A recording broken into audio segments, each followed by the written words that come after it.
हम दास हैं आपके, ये सारी संपत्ति दास है आपकी। आपने हमें वो सुख दिया है जो पूरे जीवन में हमको नहीं प्राप्त हो सकता था। आपके कारण हमारे पुत्रों का विवाह हुआ, अच्छी कन्या प्राप्त हुई, अच्छा घराना प्राप्त हुआ। इतना ही नहीं, जिस प्रकार से एक पिता नित्य निरंतर अपने बच्चों के प्रति प्रीत रखता है, प्रेम रखता है, आपने वैसा ही प्रेम हमारे राम और लक्ष्मण को दिया। आप नित्य निरंतर हमारे बच्चों पर अपना आशीर्वाद बनाए रखिएगा। ये आपका स्थान है, आप हमको दर्शन देते रहिएगा, हमारे ऊपर कृपा करते रहिएगा। इसके पश्चात भगवान राम और चारों भैया ने प्रणाम किया है विश्वामित्र जी को। कुछ सैनिक आदि देकर के थोड़ी दूर तक विश्वामित्र जी को विदाई कराई है। विश्वामित्र जी अपनी तपश्चर्या के लिए आगे बढ़ जाते हैं।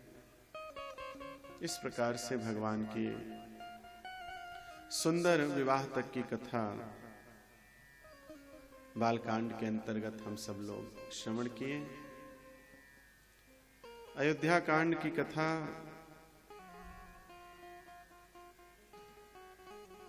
जीवन में हमारे किसी प्रकार का युद्ध न रह जाए।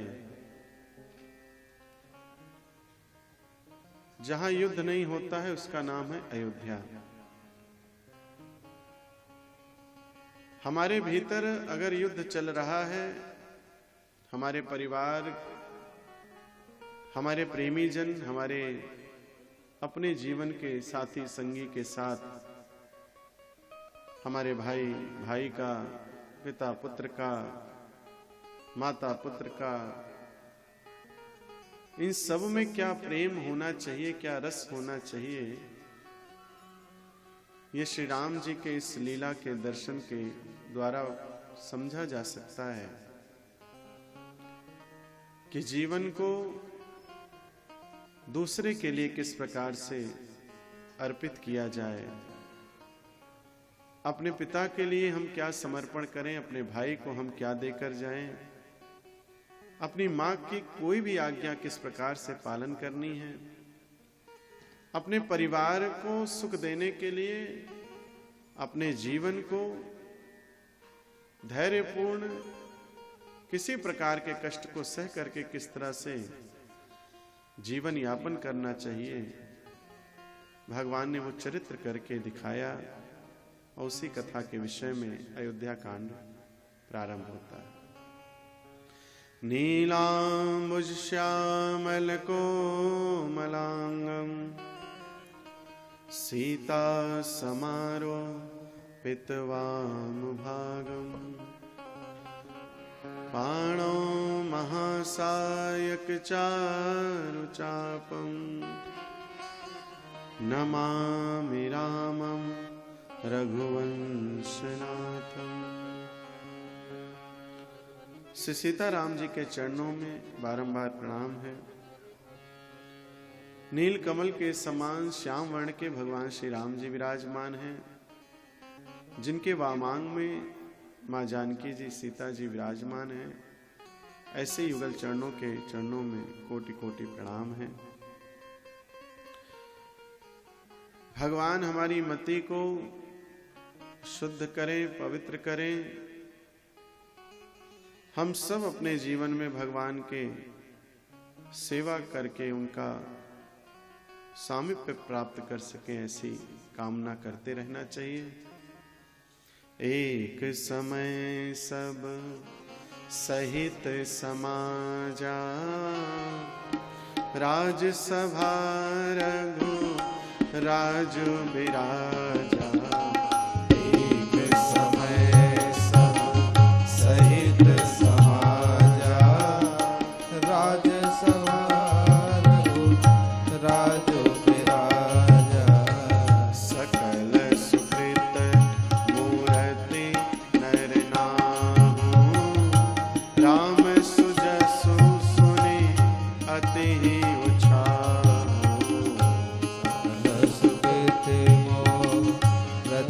विमल नाम राम सुजसु सुनि अति उछाहो श्रवण समीप भय सित केसा मनहु जरठ पनु अस उपदेसा श्रवण समीप भय सित केसा मनहु जरठ पनु अस उपदेसा निपजो बिराजो राम कह देहु जीवन जन्म लाभ के लेहु जो राजो राम कहु देहु जीवन जन्म लाभ के न लेहु निपजो बिराज यह विचार उरयान निप सुदिन सुअवसर पाई प्रेम पुलक तन मुदित मन गुरहि सुनाय जा। आप लोग ध्यान दीजिए, जब से भगवान की कथा का प्रारंभ हुआ है, श्री दशरथ जी का आगमन होता है श्री रामचरितमानस में, और जब से दशरथ जी के कथा प्रारंभ होती है कि एक बार भूपति मन माही भय गलानि मोरे सुत नाही, उस समय से लेकर आज तक, आज फिर पुनः हर एक बात के लिए कहीं ना कहीं राजा दशरथ स्पष्ट रूप से सबसे पहले गुरु के पास जाते हैं। पुत्र नहीं है, गुरु के पास गए। विवाह होने वाला है, गुरु की सन्निधि में गए। जीवन का क्लेश और जीवन का सुख दोनों में ही जब गुरु की सानिध्यता होगी तो तुम्हें धर्म ज्ञात होगा, और जब तुम धर्म युक्त होगे तो तुमसे अपराध नहीं होगा, बल्कि गुरु की आज्ञा से किए हुए कार्य से तुम्हारा जीवन सफल हो जाएगा। गुरु ने ही पुत्रेष्ट यज्ञ बताया, उस यज्ञ को करके श्री राम लक्ष्मण भरत शत्रुघ्न को दशरथ जी ने प्राप्त किया, अपने जीवन का परम सुख प्राप्त किया। गुरु ने ही कृपा की तो राम लक्ष्मण भरत शत्रुघ्न का विवाह संपन्न हुआ, और अब गुरु की ही कृपा से चाहते हैं कि हम अपने राम को युवराज पद पर बैठाल दें, राजा बना दें। कभी जीवन में पहले तो गुरु धारण कर लें आप सब, अगर ना किए हैं तो भी। जो गुरु धारण कर लेता है वह अपने गुरु से अपने धर्मयुक्त जीवन यापन करने की व्यवस्था को प्राप्त कर लेता है। जीवन तो आप जी ही रहे हैं, लेकिन उस जीवन को धर्मयुक्त कैसे बनाया जाए, इसके लिए गुरु का सानिध्य होना चाहिए। और गुरु की सानिध्यता में गुरु को कभी विस्मरण न करें, इसलिए गुरु सेवा में नित्य निरंतर लगे रहना चाहिए।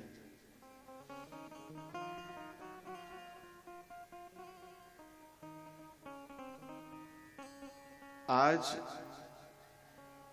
राम जी का यश इतना बढ़ गया है अयोध्या में, हर जगह जहां देखो राम जी के मिलनसार होने के कारण, व्यवहारी होने के कारण, प्रेममय होने के कारण, करुणा निधान होने के कारण पूरी अयोध्या चाहती है कि राम ही राजा बन जाए। यही भाव राजा दशरथ जब पहुंचे अपने कक्ष में और बैठे, आज दर्पण में अपना जब मुख देखा तो श्रवण समीप भय सित केसा, कान के पास के बाल जो है श्वेत हो गए, तो समझ में आ गया कि अब जठरपन आ गया है। अब अब हमारा ये कार्य नहीं है राजकाज का, हमें तो अब जो है भगवान के भजन में लगना चाहिए। ये कार्य तो हमारे बच्चों का होना चाहिए। आजकल केश कभी श्वेत होते नहीं हैं।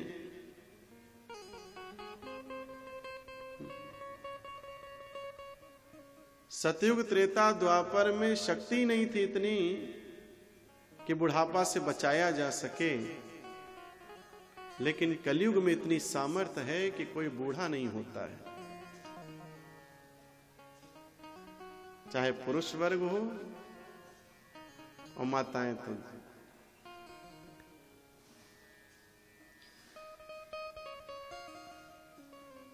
बाल पकते क्यों है पता है? क्योंकि उनको पता है कि अब हमारी आयु क्षीण हो रही है। लेकिन जिसके शरीर के बाल हैं उसको कभी ये नहीं लगता है कि हम क्षीण हो जाएंगे, समाप्त हो जाएंगे। बाल पका तो केस काला, दांत टूटे तो गड़बड़ घाला, दांत भी लग जाता है, घुटना भी लग जाता है, किडनी भी लग जाती है, लीवर भी लग जाता है। बाल काल आता है, हमने पूर्व में भी शायद बताया होगा कि बाल काल आता है, चला जाता है। युवावस्था आती है, चली जाती है। बुढ़ापा आता है तो जाता नहीं है, तुम्हें लेकर के जाता है, अकेले नहीं जाता है। कहता है भाई असली साथी तो हम ही हैं तुम्हारे, हम तुमको छोड़ेंगे नहीं। वृद्ध हो जाएंगे फिर भी उनको अपने बल का, अपने व्यवहार का अहंकार इतना होगा कि संपत्ति कभी अपने पुत्र को देना नहीं चाहते। मरने के बाद तो उसी का है। अरे मरने के बाद उसका है तो पहले ही दे दो। कहते हैं गुरुजी पहले दे दिया और बच्चे ने सारी संपत्ति बेचकर हमको भगा दिया तो हम क्या करेंगे? समस्या ये है। समस्या ये नहीं कि पिता अपनी संपत्ति पुत्र को देना नहीं चाहता है।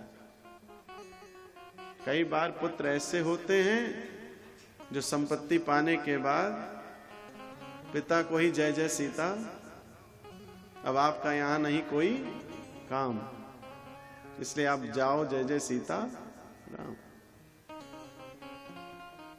हर पुत्र जो है वो पिता बनता है, वृद्ध होता है, लेकिन फिर वही अपने पुत्र के साथ वही कार्य करता है।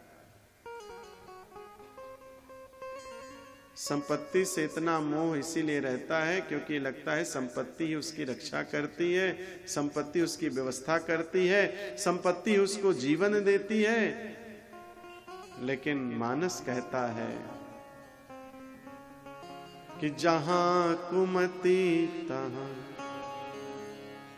जहां सुमति तहां संपत्ति नाना, जहां कुमति तहां विपत्ति निधाना।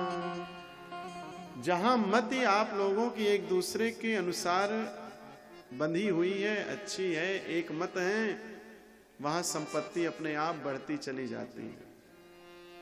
और जहां आप में मतभेद है, पिता पुत्र में, पति पत्नी में, तो वहां संपत्ति कभी बढ़ नहीं पाती। पुत्र सपूत तो क्यों धन संचय, पुत्र कपूत तो क्यों धन संचय। अगर तुम्हारा पुत्र सुपुत्र है तो उसके लिए संचय करके रखने की आवश्यकता नहीं है। वो अपने बल से, अपने पौरुष से, अपने बुद्धिता से वो संपत्ति बना लेगा, कहीं भी रहेगा, इसलिए उसके लिए संचय की आवश्यकता नहीं है। और अगर कुपुत्र है तो चाहे जितनी संपत्ति बना करके रख दो, एक ना एक दिन सारी संपत्ति नष्ट कर देगा। इसलिए ऐसे पुत्र के लिए भी संपत्ति रखने की आवश्यकता नहीं है। लेकिन राजा दशरथ भगवान राम के प्रति दृष्टि करते हैं कि राम जैसा युवराज राजपद पर बैठे तो सारी प्रजा सुखारी हो जाएगी। सुंदर दिन आया है, क्योंकि अब हमारे ऊपर से सारा भार उतर जाएगा। अब तो मेरे पुत्र को गद्दी मिल जाएगी और हम भजन करेंगे आराम से। गुरु जी को सूचना भेजी है। आनंद मग्न होकर के गुरु जी के चरणों में बैठ करके और वार्ता की है कि हम राम को राजा बनाना चाहते हैं। जय गुरु चरण सरोज निज, जय गुरु चरण रेणु सिर धरहि, तेजनु सकल विभव बस करनी। जय गुरु चरण रेणु सिर धरहि, तेजनु सकल विभव बस करहि। जय गुरु चरण। जो गुरु के चरणों में प्रीति रखते हैं, गुरु चरणों की सेवा करते हैं, वो जो भी उनको न प्राप्त हो पाएगा कभी, वह सब कुछ भी प्राप्त कर लेते हैं। गुरुदेव के पास जाकर के प्रणाम किया है और जब गुरु को जाना है कि गुरु जी हम पर प्रसन्न हैं हमारी सेवा से, पूजा से, तब निवेदन किया है कि नाथ राम करी हैं जुबराजो, कही कृपा करी करिए समाजो। मैं चाहता हूं कि राम को युवराज पद पर बैठा दे। आप बताइए कब हम यह कार्य करें, कब सबको एकत्रित करें इस कार्य के लिए। गुरु जी ने कहा, बेग विलंब न करिए निप, साजिए सबई समाज। सुदिन सुमंगल तबहि जब, राम हो जुबराज। हे राजन, अच्छा दिन, अच्छा समय, अनुकूल नक्षत्र, ये उसी दिन हो जाएगा जिस दिन राम युवराज बन जाएंगे, जिस दिन वो राजा बन जाएंगे। इसलिए देर मत करो। एक तरह से देखा जाए तो वशिष्ठ जी को ये ज्ञात है कि भगवान राम जब राजा बनेंगे तो सच में प्रजा सुखी होगी, लेकिन हम अगर तिथि रख दिए तो राम के अनुसार कार्य नहीं होगा, क्योंकि राम को तो अभी बहुत सारी लीलाएं करनी है। भगवान और गुरु में कुछ अंतर नहीं होता है। जितना हम भगवान के प्रति ये विश्वास रखते हैं कि भगवान हमारे लिए सब कुछ कर सकता है, उतना ही विश्वास हमें अपने गुरु के प्रति होना चाहिए कि ये प्रत्यक्ष हमारे भगवान हैं, इनके द्वारा हमारा सब कुछ सुधर सकता है, बन सकता है। गुरु जी ने आदेश दिया कि जब राम युवराज बन जाएं वही दिन सबसे अच्छा है। ओहो, तैयारी प्रारंभ हो गई। ध्वज पताक तोरण कलश, सजहु तुरग रथ नाग, सिर धरि मुनिवर बचन सब, निज निज काजहि लाग। सारी अयोध्या में आनंद छा गया है। राम जी युवराज बनेंगे, जय जयकार होने लगी है। भैया भरत और शत्रुघ्न जी इस सुंदर दिवस में अयोध्या में नहीं है, अपने नाना के यहाँ गए हैं, लेकिन अवधवासी बड़े प्रसन्न हैं कि भैया राम जी को युवराज बनाया जाएगा। चारों तरफ आनंद ही आनंद हो रहा है और सबके मन में यही है कि भगवान राम और सीता जी की झांकी का दर्शन हो, सिंहासन पर बैठेगी युगल जोड़ी, तो हम सब पर बड़ी कृपा होगी।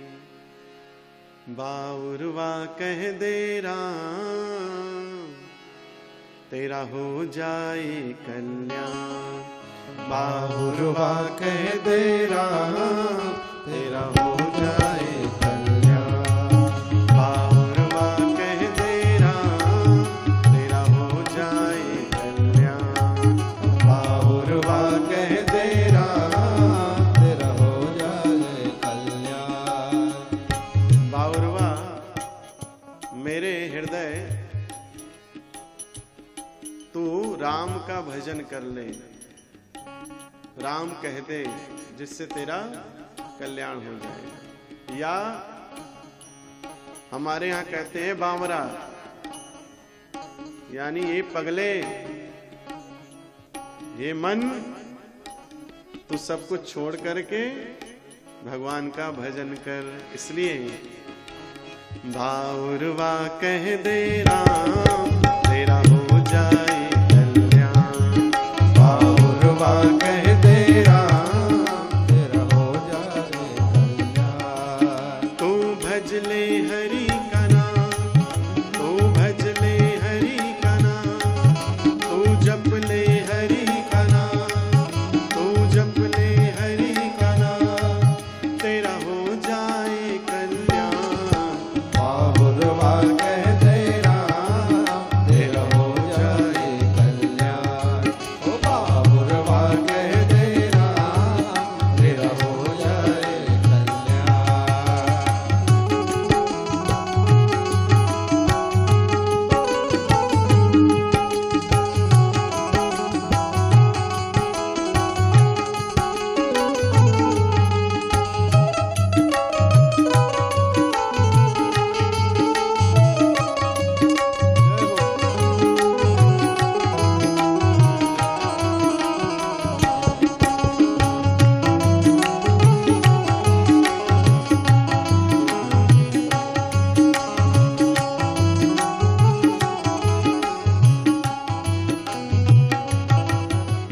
जिस माया ने तुम्हें फसाया उसने लाखों को भरमाया, जिस माया ने तुम्हें फसाया उसने लाखों को भरमाया।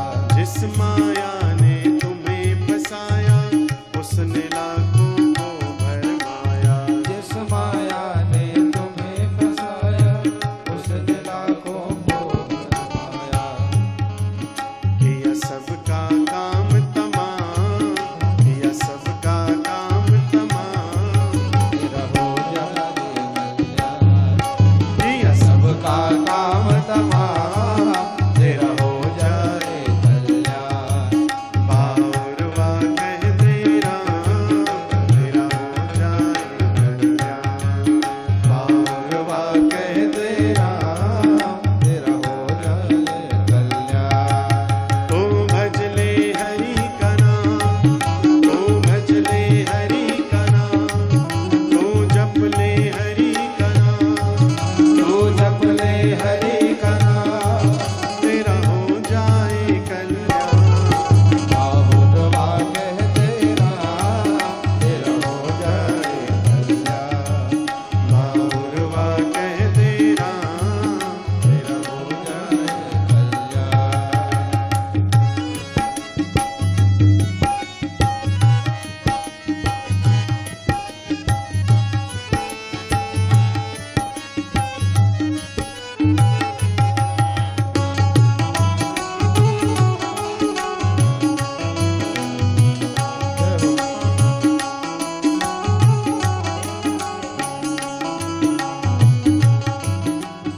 जो कुछ समझ रहा तू अपना वह सब जग का झूठा सपना। जो कुछ समझ रहा तो अपना वो सब जग का झूठा सपना। जो कुछ समझ रहा तू अपना वह सब जग का झूठा सपना। जो कुछ समझ रहा तो अपना वो सब जग का झूठा सपना। कोई अंत ना आवेगा, कोई अंत न आवेगा, कोई अंत ना आवेगा, तेरा हो जाए कल्याण।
बोले उमापति महादेव की जय हो। सियापति रामचंद्र भगवान की।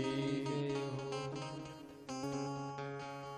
तो हे प्राणी भजन कर ले, भगवान का नाम जप ले, इसी से सबका कल्याण होना है।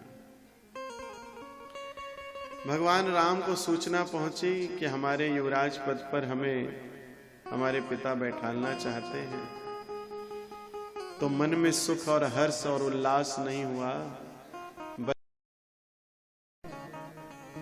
आज तक राम जी को कभी दशरथ जी के किसी कार्य में यह विचार आया ही नहीं कि कुछ अनुचित हुआ है, लेकिन आज कह दिए। जन में एक संग सब भाई, भोजन शयन के लरिकाई, करन भेद उपबीत बियाह, संग संग सब भय उछाह। विमल वंश यह अनुचित को, बंधु बिहाई बड़े अभिषेको। प्रभु सप्रेम पछतानि सुहाई, हरहु भगत मन कै कुटिलाई। हमारा जन्म एक साथ हुआ, हमने शिक्षा भी एक साथ ली, हमने विवाह भी एक साथ किया। हमें एक ही बात नहीं सुहाई, एक ही बात अनुचित लगी रघुवंश की, कि जो बड़े को तिलक किया जाएगा और बाकी को गद्दी नहीं प्राप्त होगी। अरे हम चारों एक साथ जन्मे तो चारों का ही समान अधिकार होना चाहिए। देखिए राम जी का स्वभाव देखिए, और आज सब रावण के घर के हो गए हैं। हमको मिल जाए, हमको मिल जाए, हमको मिल जाए, सब हमको मिल जाए। बांटना नहीं चाहते हैं और अपना अधिकार पहले दिखता है। अरे हमेशा अपने से छोटे का अधिकार पहले देखना चाहिए, अपना अधिकार बाद में देखना चाहिए। क्यों? क्योंकि तुम्हें बड़ा बनाया इसीलिए गया है कि तुम छोटों का ध्यान रखो। तुम्हारा जन्म ही पहले इसीलिए हुआ है कि तुम अपने से आने वाले बाद के जन्म पाने वालों का ध्यान रखो। बड़ा इसलिए नहीं कि सब कुछ तुम्हारा है, बड़ा इसलिए कि सब कुछ तुम्हारा है, क्योंकि सब तुम्हारे हैं। सब हमारे हैं ये भाव आता ही नहीं है। भाव तो ये आता है कि सब कुछ हमारा है, सब हमारे हैं, ये भाव नहीं आता है। लेकिन राम जी को भाव आया, मन में आया कि हम एक साथ जन्मे हैं तो एक साथ ही हमारा तिलक भी होना चाहिए, लेकिन हो नहीं सकता है। इसलिए भगवान खिन्न हुए हैं, कोई सुख और आनंद नहीं मनाया इस बात का। इधर सिंहासन सजाया जाने लगा कि श्री सीता जी और राम जी सिंहासन पर विराजमान होंगे। कनक सिंहासन सिंह समेता, बैठहि राम होई चित चेता। राम जी और सीता जी की जोड़ी युगल सरकार की बैठेगी सिंहासन पर। पूरी अयोध्या में खूब आनंद होने लगा है। इधर देवताओं ने सरस्वती जी को प्रेरणा की कि हे देवी, अगर राम जी सिंहासन पर बैठ गए तो असुरों का संहार कैसे होगा, और असुरों का अगर संहार नहीं होगा तो हम सब पर जो बार बार आपदाएं आती हैं, विपदाएं आती हैं, ये दूर कैसे होंगी। हर कोई अपना स्वार्थी सिद्ध करना चाहता है। देवता भी बड़े स्वार्थी हैं। सारद ने, सरस्वती ने मना कर दिया कि हम आपका ये कार्य नहीं कर सकते हैं। देवताओं ने निवेदन किया, हम आपसे हाथ जोड़कर प्रार्थना करते हैं, विपत्ति हमारे बिलो की बड़ी, मात करी सोई आजो, राम जाहि बन राजु तजी, होहि सकल सुर काज। आप ऐसे कार्य कर दे, हमारी विपदा को हरण कर ले, विपत्ति का हरण कर ले, और राम जी राज छोड़ करके और वनवास चले जाएं। सरस्वती जी ने कहा, देवताओं आपको लज्जा नहीं आती है? पूरी अयोध्या सज गई है और सबके नेत्र उस समय की प्रतीक्षा करके लालायित हो रहे, पलके गिरा नहीं रहे हैं कि कहीं हम पलके गिराएं और उस बीच में भगवान राम का तिलक ना हो जाए। उस तिलक की आस लेकर के एक टकटकी लगा करके अयोध्या के इस राजमहल की ओर देख रहे हैं कि कब प्रातः हो और भगवान राम का तिलक देखने को मिले, और आप उनके लिए इतनी बड़ी विपत्ति बनने जा रहे हैं। देवताओं ने कहा, लेकिन देवी ये कार्य तो देवताओं के हितार्थ है, और देवताओं के हित के लिए तो भगवान अवतरित होते हैं। इसलिए आपसे बारंबार निवेदन है, कुछ ऐसा कर दीजिए, किसी की मति फेर दीजिए, जिससे कि हमारे राम जी वनवासी हो जाएं और हम सब पर कृपा करने के लिए राक्षसों का संहार करें। माता सरस्वती ने अयोध्या नगरी में भ्रमण किया कि मैं किसके मति में जाकर बैठूं। तो एक ही मति ऐसी थी जहां कभी सहमति नहीं थी, एक ही मति ऐसी थी जहां कभी सहमति नहीं थी, और वो मति थी मंथरा की। मंथरा कभी भी अयोध्या में आकर के नहीं चाहती थी कि राम भरत की तरह, राम भरत जो है, राम भरत से जो है अधिक पूजे जाएं, राम भरत से अधिक माने जाएं, सम्मान किए जाएं। वो हमेशा यही चाहती थी कि मेरी, जिनकी सेवा में मैं आई हूं, उनका जो पुत्र है वही हमेशा बड़ा माना जाए, क्योंकि वो कैकेयी से जन्मा है, इसलिए साथ में जन्मे हैं, और उसी समय हमारे भरत का भी जन्म हुआ है, इसलिए अधिकार बराबर है। हम यही चाहते हैं कि भरत ही राजगद्दी पर बैठे। नाम मंथरा मंदमती, चेरी कैकेयी केरी, अजस पिटारी ताहि कर, गई गिरा मति फेरी। दीख मंथरा नगरु बनावा, मंजुल मंगल बाज बधावा। दीख मंथरा नगर बनावा, मंजुल मंगल बाज बधावा। ऊंचे सिलोगन काह उछावो, राम तिलक सुनी भावर दावो। ऊंचे सिलोगन काह उछावो, राम तिलक सुनी भावर दावो।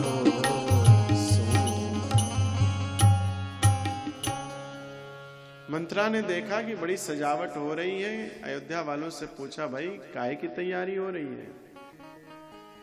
बोले आपको नहीं पता? बोले नहीं। बोले कल राम जी का राज्याभिषेक होने जा रहा है। ओहो, सुनते ही तो बौखला गई मंत्रा और भाग करके आई कहां?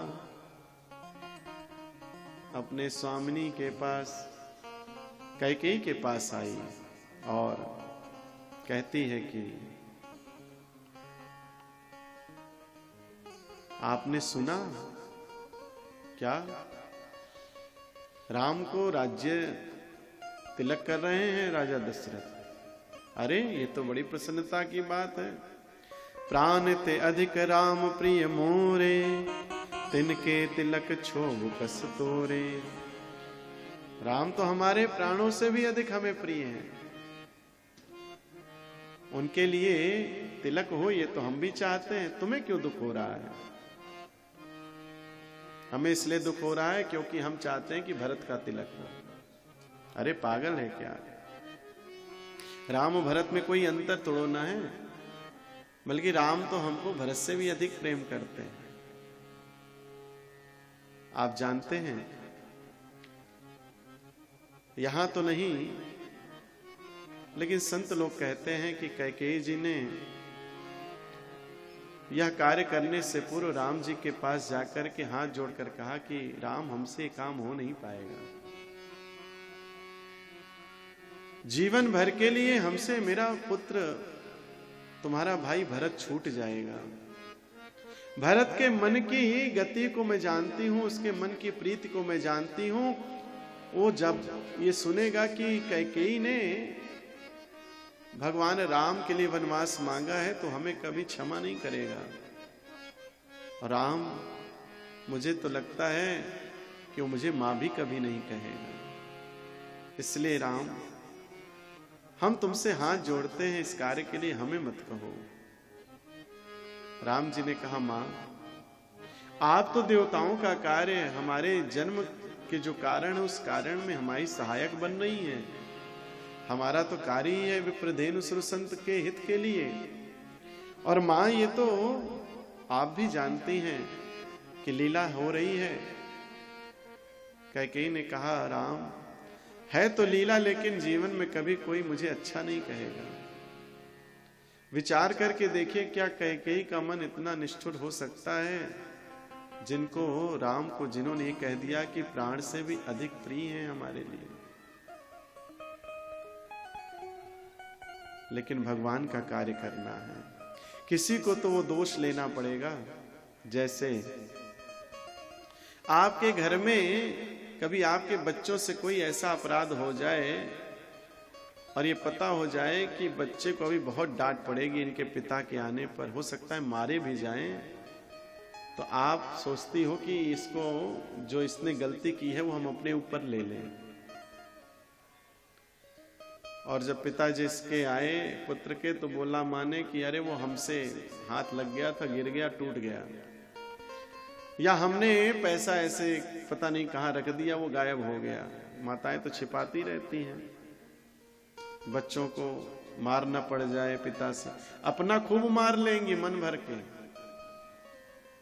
पिता न मारे, कोई और न मारे, पड़ोसी न मारे, टीचर न मारे, अध्यापक न मारे, और हम खूब मारे। एक बार की बात है, एक मैया जो है, उसका बच्चा बहुत बड़ा अपराध कर दिया, तो मैया ने कहा, देख आज पिताजी मारेंगे तेरे को, बहुत बहुत पिटाई करेंगे तुम्हारी। बोली, मां मुझे बचा लो, अगर पिता ने मारा तो मैं कहीं मर न जाऊं, इतना भयभीत हो गया। बोले, एक काम करना, मैं तुम्हें मारना शुरू करूंगी, तुम चिल्लाना शुरू करना। मैं मारूंगी धीरे से, लेकिन तुम चिल्लाना जोर से। बोले, उससे क्या होगा, बस इतना कर लेना, बाकी तो काम हमारा है।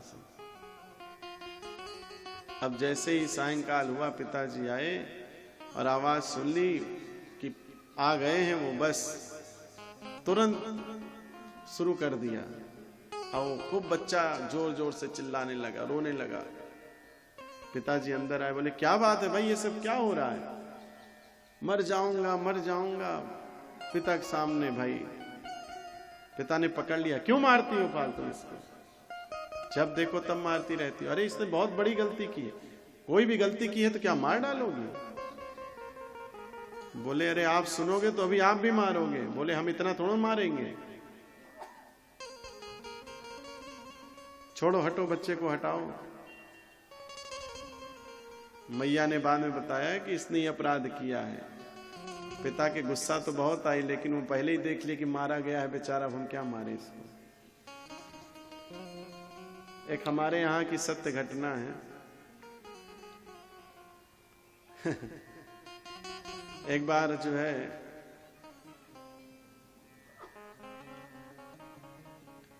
एक पिता पुत्र, हमारे समय की घटना है, हमारी नहीं है, हाँ, नहीं तो सोचो छिपा रहे हैं गुरुजी। तो पुत्र 10वीं में था, पहली बार परीक्षा में बैठा, बोर्ड की परीक्षा में 10वीं में, तो फेल हो गया। तो पिताजी से आके, पिताजी ने कहा क्यों,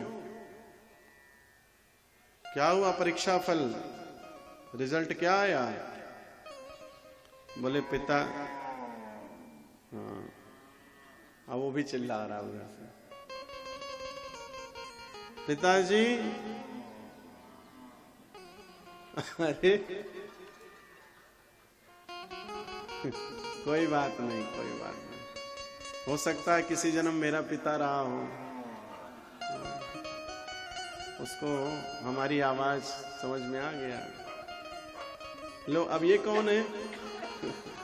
वो तो पिता था। सारे रिश्तेदार,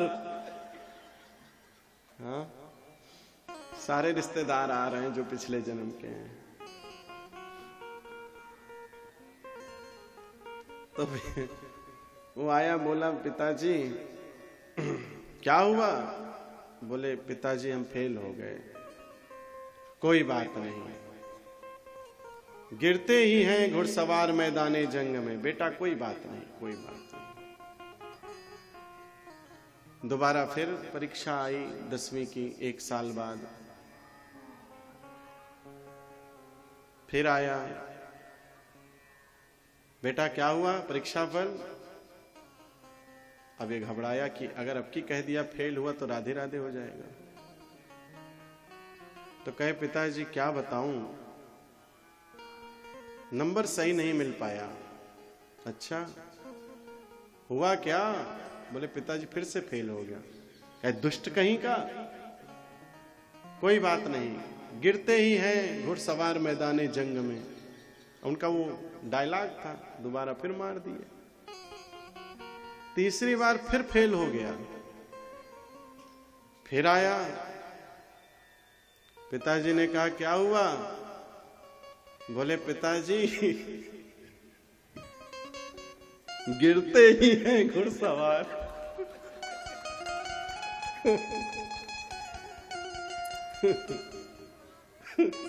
अब पिताजी ने खूब मारा। गिरते ही हैं घुड़सवार मैदाने जंग में, इसका मतलब फिर से तो फेल होके आ गया। तो खूब पिटाई की। तो क्या स्मरण हो गया। तो कभी कभी मां चाहती है कि हमारा बच्चा वो कभी किसी और से किसी प्रकार से दुख ना पाए।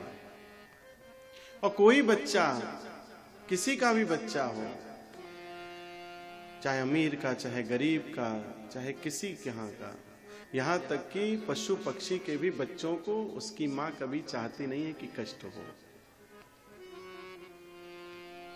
आहा, अजात पक्षा इव मात्रम खगा स्तन्यम यथावत सतरा क्षुधारता प्रियम प्रिये विशुद्धम विषण्णा मनो रविंदाक्ष दिग दीक्षते त्वाम। भागवत जी में वित्तासुर ने ये कहा है कि हम अजात पक्षी हैं,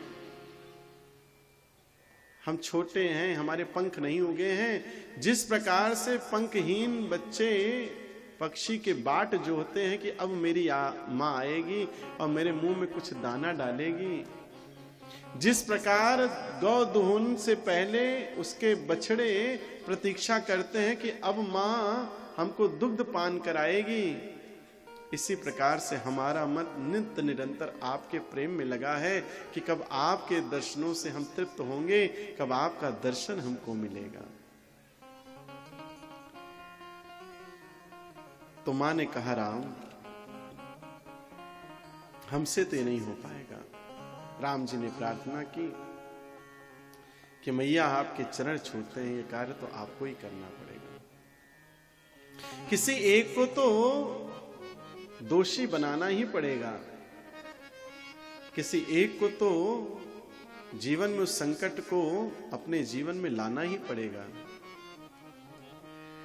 महाराज, राम ही तिलक काली जो भयो, तुम कहूँ विपत्ति बीज विधि भयो।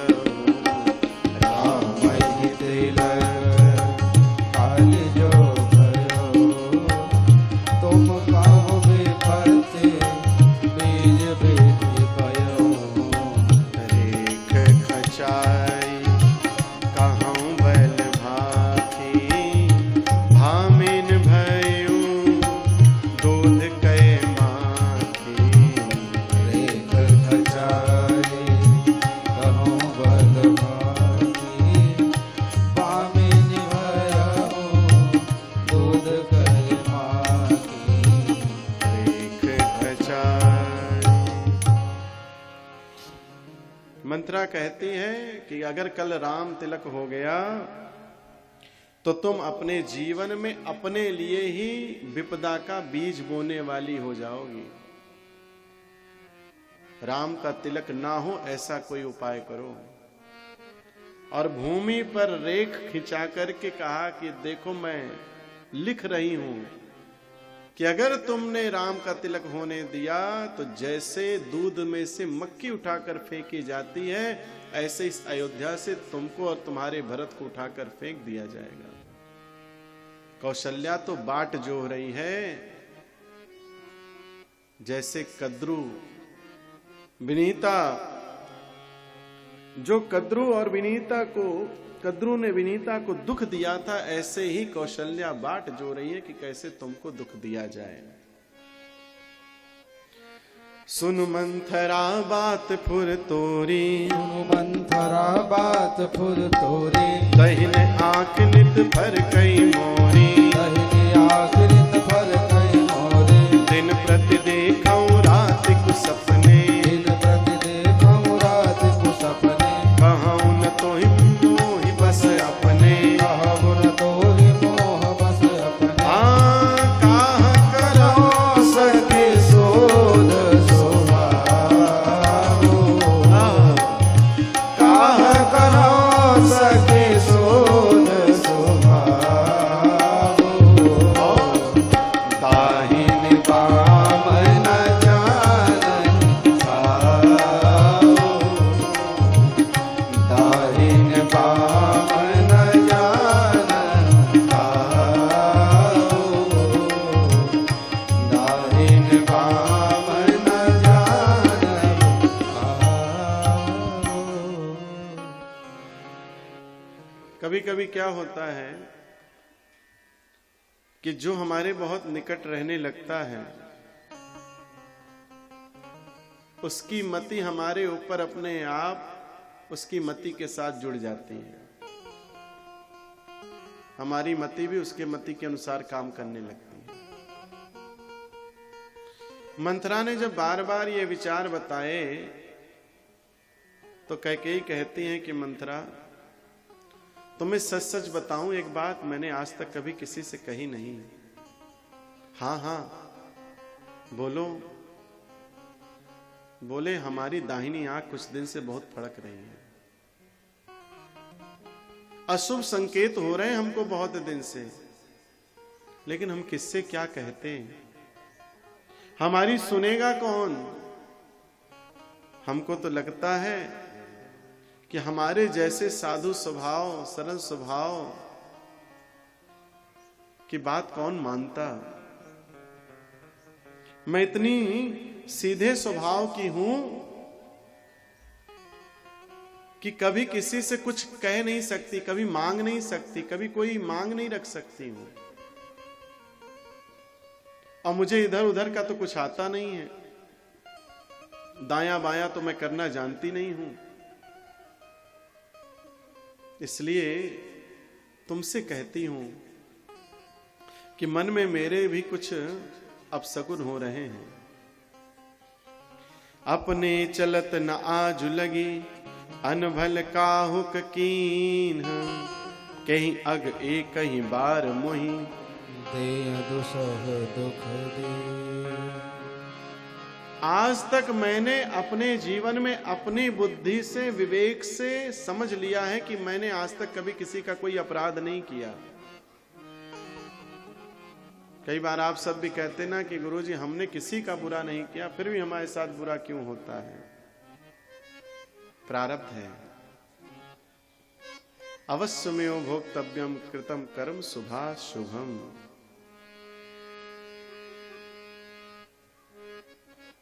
कर्म प्रधान विश्व करि राखा, जो जस करहि सो तस फल चाखा।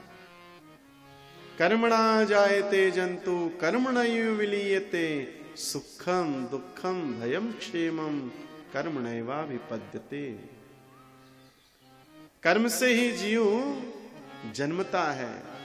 ये आपके प्रारब्ध के कर्म हैं कि आपको किस घर में जन्मना है, कितनी संपत्ति में जन्मना है, किस माँ से जन्मना है, कैसा पिता होगा, कैसा भाई होगा, कैसे आपका विवाह होगा, कैसे आपके बालक बालिका होंगे। ये सब आपने अपनी तिजोरी में भर करके जन्म लिया है, और जो तिजोरी में भरा है उस पर पूरा का पूरा अधिकार आपका है, दूसरा किसी का अधिकार नहीं है।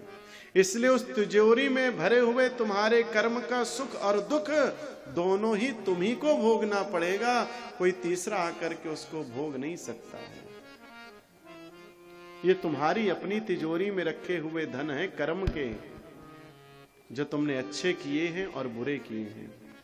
इसलिए मंथरा कैकेयी कहती कि हमने तो आज तक मंथरा कुछ ऐसा किया ही नहीं कि हमारे साथ बुरा हो, लेकिन तुम्हारी बात सुनकर लग रहा है कि सच में मेरे साथ बहुत बुरा होने वाला है।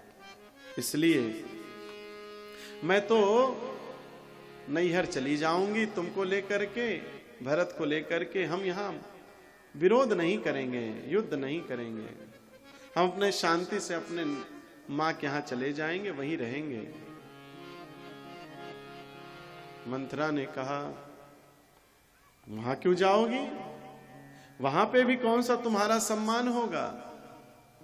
जब यहां तुम्हें अपमानित करके निकाला जाएगा तो तुम्हारे नैहर में भी अब तुम्हारा सम्मान होने वाला नहीं है। यहां अधिकार से रहो, तुम्हारा अधिकार बड़ा है।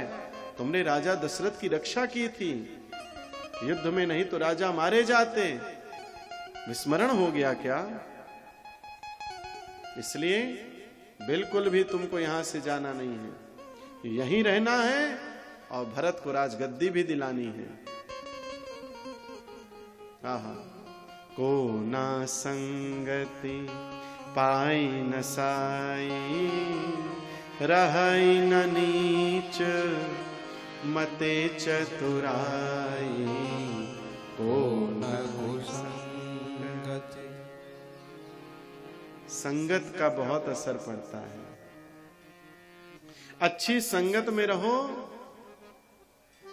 अच्छा होगा, और संगत थोड़ी भी बुरी हुई तो बुरा ही बुरा होता है। और जो संगत किए होंगे बुरी, उनको ये ज्ञात होगा कि बुरी संगत जल्दी छूटती नहीं है। इसलिए प्रयास करना चाहिए कि अपनी संगत अच्छी करें। और संगत कैसी करें? संतों की करें। आहा, भगवान कहते हैं कि संत सभा, संत समागम हमें जितना प्रिय है उतना कुछ भी प्रिय नहीं है। क्योंकि संत सिर्फ भगवंत की चर्चा करते हैं, सिर्फ भगवान की चर्चा करते हैं। इसलिए अब शिक्षा दी है मंथरा ने। एक दासी जब किसी को शिक्षा देगी तो उसका जो विचार आएगा वो सोचो कितना ऊंचा होगा। अब आप यहां जो काम करती हैं, सेवा करती हैं, वो आपको कहने लगे, अरे बताओ भाई साहब ने आपसे ऐसे बोला, बेटे की इतनी हिम्मत आपसे ऐसे कह दिया। अरे वो कौन होती है बेटा कैसा कह रहा है, भाई साहब कैसे कह रहे हैं? आपने इतना अधिकार उसको दे दिया कि अब वो आपके परिवार में क्या होना है, क्या होना चाहिए और कौन कैसा कर रहा है और किसका विरोध करना है, ये शिक्षा अब आपके काम करने वाले देंगे। लेकिन आप सब लेते हैं और कहते हैं तुमको तो पता है ना कि मेरे साथ गलत होता है। वो भी कहेगी हाँ, क्योंकि पैसा तो मिलना ही है इनसे, साड़ी मिलनी है, पैसा मिलना है, रुपया मिलना है, व्यवस्था मिलनी है। हाँ बहन, बिल्कुल सही कह रही हैं आप, आपके साथ बहुत बुरा हुआ। अब चाहे बुरा हुआ हो चाहे नहीं हुआ हो, लेकिन अब आग लगी है तो फिर घी तो डालना ही है। इसलिए कभी भी अपनी व्यवस्थाओं में, परिवार के पालन पोषण में, अपने बच्चों के पालन पोषण में, अपने पति की सेवा में, पति के विरोध में, परिवार का कोई भी ऐसा विरोध हो तो कभी काम करने वालों के मध्य में ये बात करनी ही नहीं चाहिए कि तुम्हारे परिवार में क्या व्यवहार चल रहा है।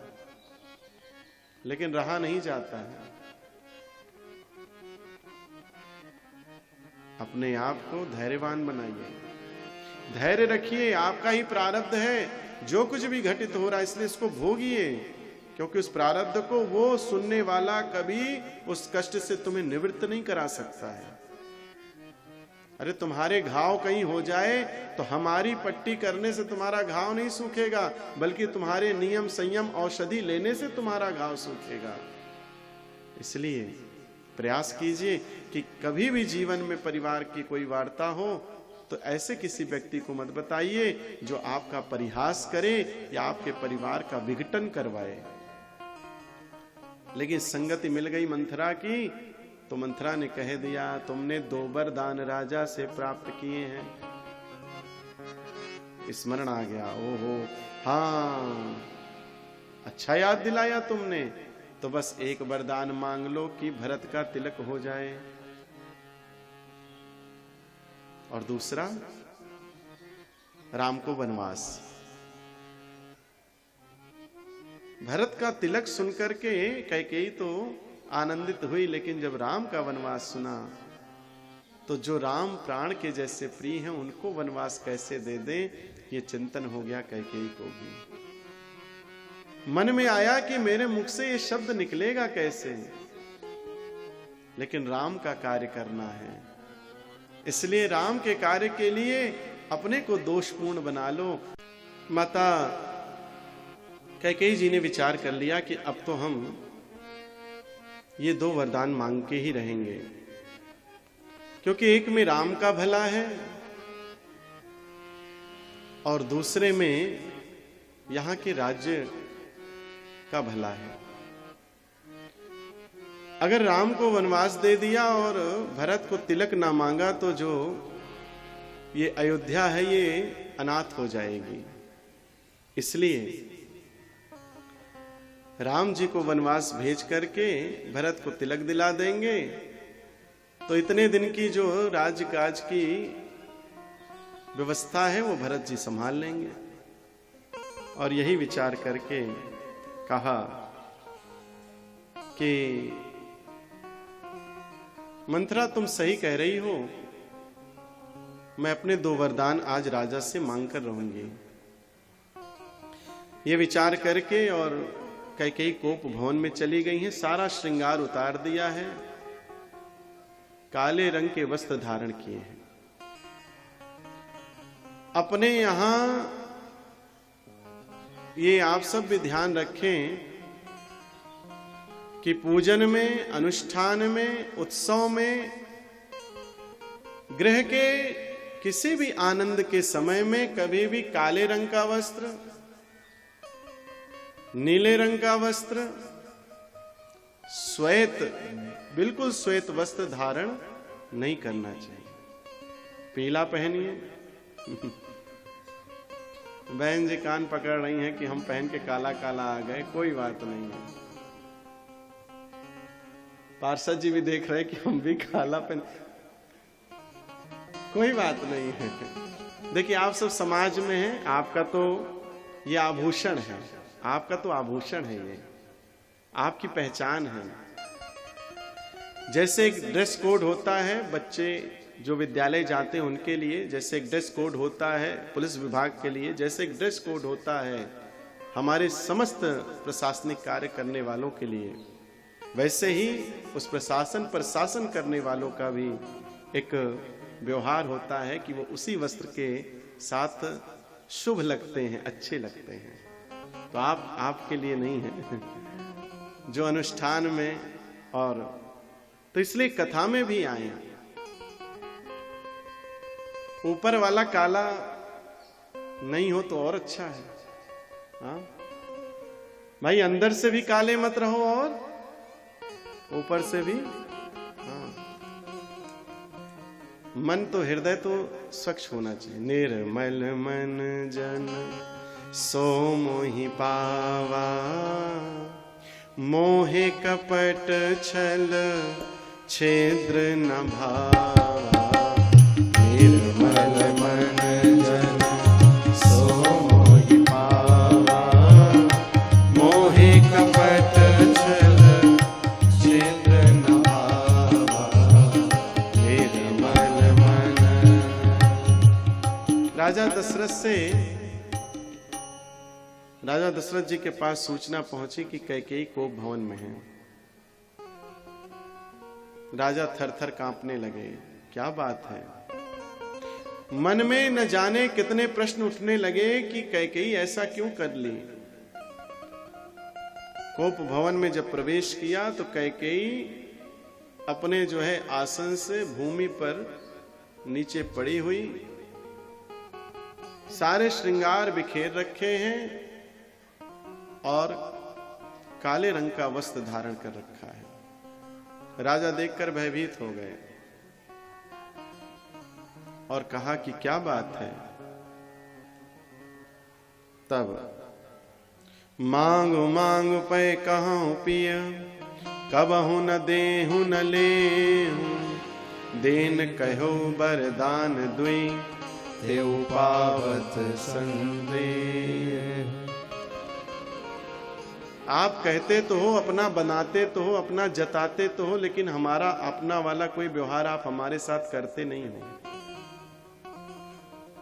आपने हमको कानों कान सूचना न पहुंची हमारे पास आपके द्वारा कि हम राम को राज तिलक करने जा रहे हैं।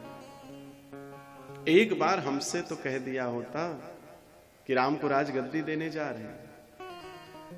दासी और सेविकाएं आकर के हमको ये बता रही हैं कि राम का तिलक होने जा रहा है। ओहो, इसलिए तुम दुखी हो? नहीं। फिर हमको आपने 2 वरदान देने को कहे थे, स्मरण है? हाँ स्मरण है। दिया आज तक तुमने मांगा ही नहीं, अब मांगूंगी। बोलो क्या चाहिए? पक्का है देंगे? हाँ। दशरथ जी ने कहा, रघुकुल रीत सदा चली आई, रघुकुल रीत सदा चली आई, प्राण जाऊं बर वचन न जाई, प्राण जाहु बर वचन न जाई, नहीं असत्य संपातक पुंजा, नहीं असत्य समपातक पुंजा, गिर सम होय कि कोटिक गुंजा, गिर सम होय कि कोटिक गुंजा, ते ही पर राम सपथ परिहाई, ते ही पर राम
जी ने कहा,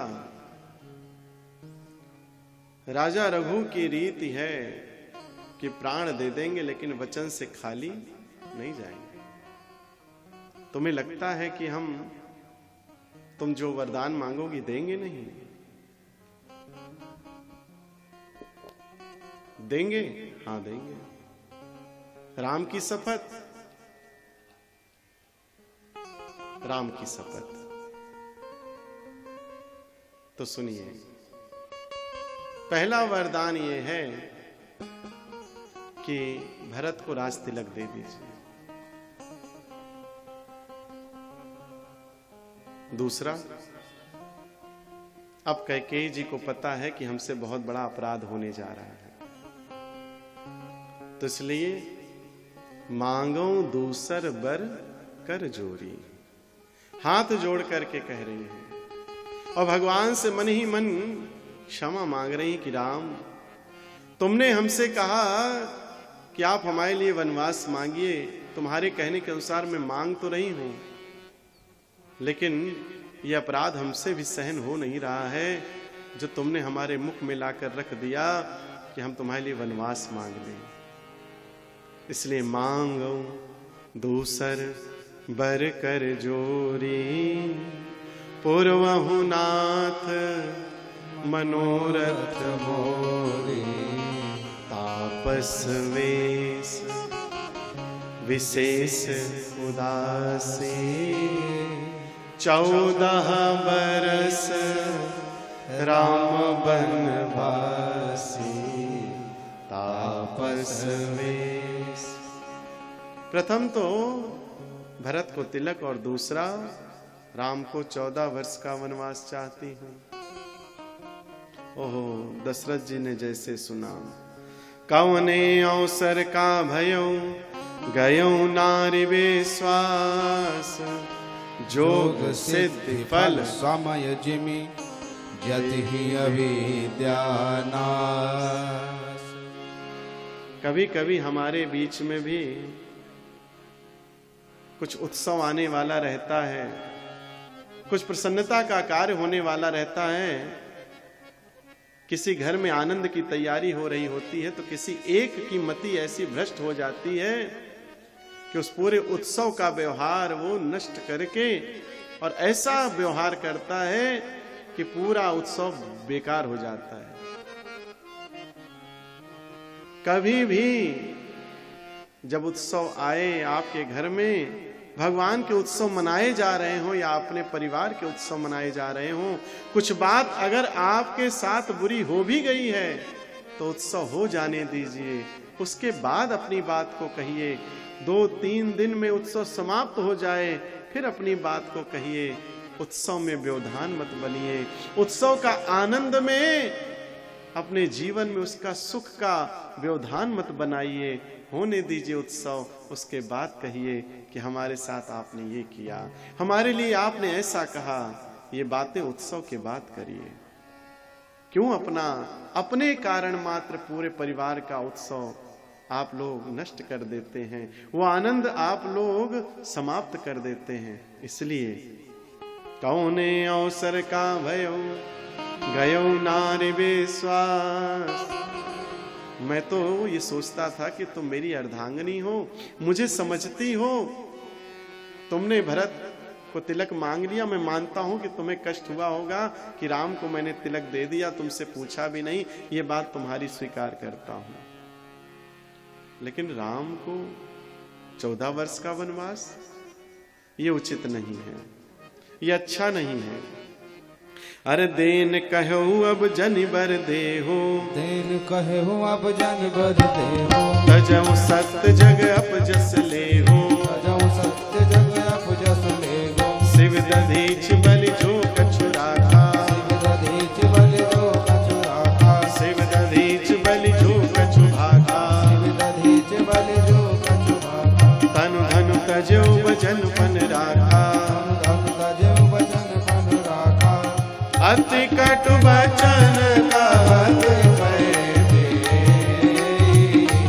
अति कटु वचन कहत बैठे, और मानो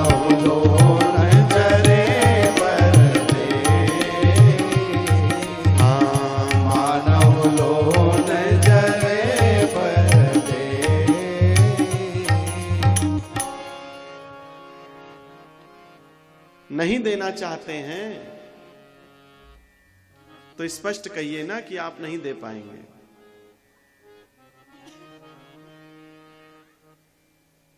वरदान देंगे, वरदान देंगे, शपथ राम की खा लिए, और अब जब देने की बारी आई तो कह रहे हैं कि तुमने क्या मांग लिया। शिव दधीच को स्मरण कीजिए जिन्होंने अपने प्राण तक दे दिए वचन देने के बाद, और आपसे राम नहीं देते बन रहा है।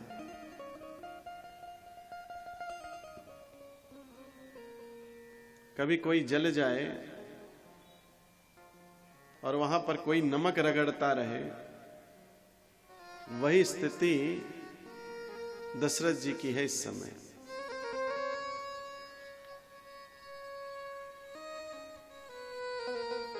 दशरथ जी के घाव पहले दे दिया कि राम को वनवास देंगे, और फिर उस पे नमक ये लगा रही है कि तुम अपने वचन को निभाने की सामर्थ्य नहीं रखते हो, तो हमको क्यों कहे कि वरदान ले लो।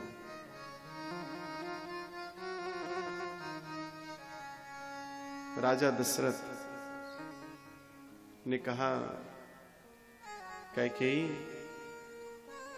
राम और भरत दोनों मेरे नेत्र हैं, एक राम एक भरत। मैं एक भी नेत्र को खोना नहीं चाहता हूं। जैसे आपसे कभी कोई पूछ ले कि बताओ कौन सी आंख तुम्हारी फोड़ दें,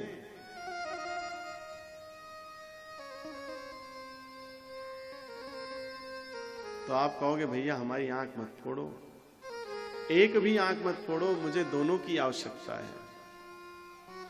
इसलिए कैकेयी, मेरे ये राम भरत दोनों नेत्र हैं, क्या कोई एक नेत्र भी अपना ये सोचेगा कि दायां फुड़वा ले कि बायां फुड़वा ले? मेरे लिए तो दोनों बराबर हैं। इसलिए राम को मुझसे ये मत मांगो कि 14 वर्ष का वनवास दे दो। और अगर तुमसे तुम्हारे अंदर कोई और खेद है, कोई और दुख है, किसी और कारण से तुम ये कह रही हो, या फिर तुम हमसे हास्य कर रही हो, विनोद कर रही हो, तुम्हारी तो आदत है कि तुम हमसे विनोद भी करती हो, ऐसे तो कोई विनोद कर रही हो तो बता दो। मेरा मन बहुत घबरा रहा है, मेरा मन बैठा जा रहा है कि मैं राम को कैसे जो है वनवास के लिए कह दूं। सच बताओ, ऐसे ही मजाक कर रही हो ना, विनोद कर रही हो ना?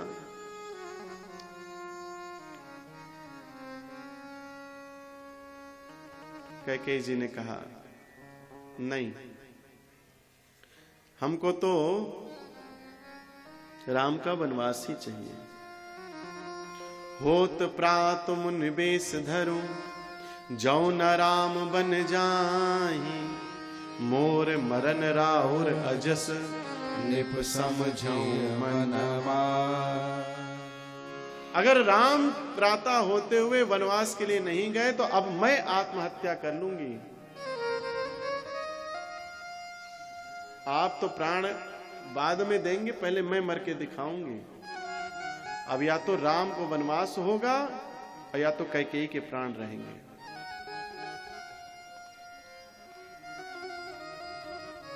दशरथ जी ने कहा कि तुम अगर चाहती हो कि राम का वनवास रहे या तुम्हारे प्राण रहे, तो तुम अपने प्राण भी मत छोड़ो, और राम को मैं वनवास दे नहीं सकता, इसलिए तुम हमारे प्राण ले लो। अभी तुमसे कह रहा हूं कि तुम अभी मेरा ये सिर ले लो, काट कर उतार लो, लेकिन मुझसे ये अपराध मत करवाओ। मैं रह नहीं जाऊंगा, कुछ भी मुझ में शेष नहीं रहेगा। इसलिए मैं तुम्हारे पैर पकड़ता हूं, राम का वनवास मत मांगो।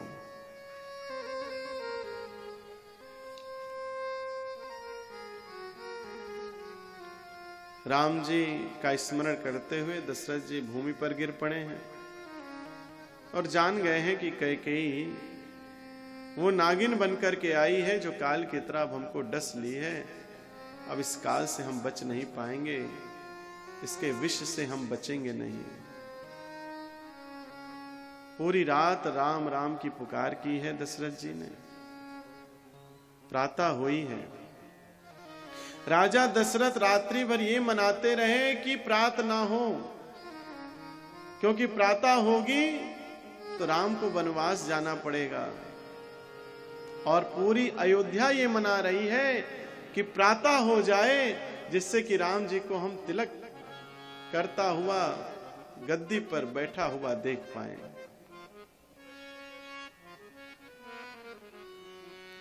हृदय मनाओ भोर जन होई, राम ही जाय कहे जन कोई। हम ये चाहते हैं कि प्रातः ना हो और कोई जाकर राम को ये संदेशा न कह दे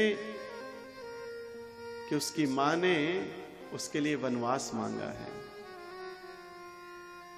परी न राजहि नींद, परहि न राजहि नींद निसि, हेतु जान जगदीश। राम राम रटि भोर किए, कहई न मरम महीश। रात भर राम राम रटे हैं। प्रातः हुई है, आज ना ही शंख की ध्वनि हुई, ना ही घंटे बजाए गए, ना ही वेद उच्चारण हुए हैं, और ना ही राजा दशरथ का जय घोष हुआ है। अयोध्या की सारी प्रजा चिंता करने लगी कि आज महल से कोई आवाज क्यों नहीं आ रही है। सब चिंतित हैं। सुमंत्र जी महाराज राजा दशरथ को जानने के लिए पहुंचते हैं कि आखिर बात क्या है। पता चला कि कैकेयी के साथ राजा दशरथ कोप भवन में हैं। आप कोप भवन गए हैं। राजा की स्थिति को देख करके और कैकेयी के स्वरूप को देख करके मंत्री सुमंत्र को पता चल गया कि ये रात बहुत दुखदाई हुई है। सारी बात को समझ गए हैं। राम राम रटते हुए राजा दशरथ को देख करके सूचना पहुंचाई है कि आपके पिताश्री आपसे मिलना चाहते हैं।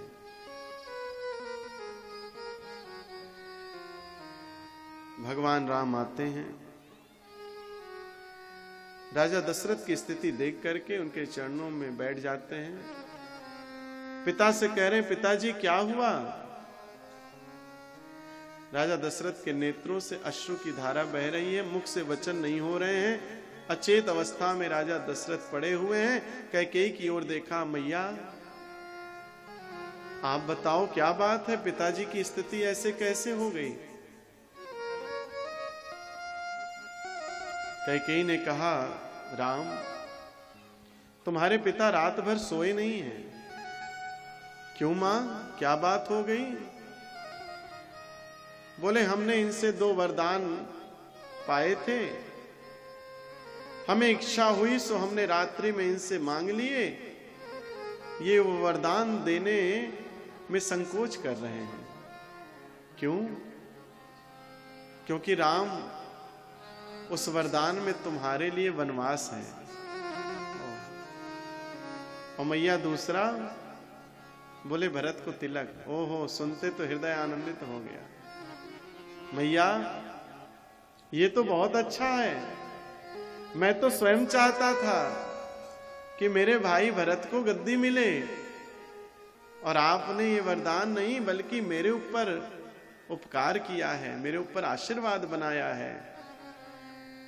भरत यहां इस अवध की सेवा करेंगे और हम वनवास में जाकर के ऋषि मुनियों की सेवा करेंगे, संतों की सेवा करेंगे। धन्य है।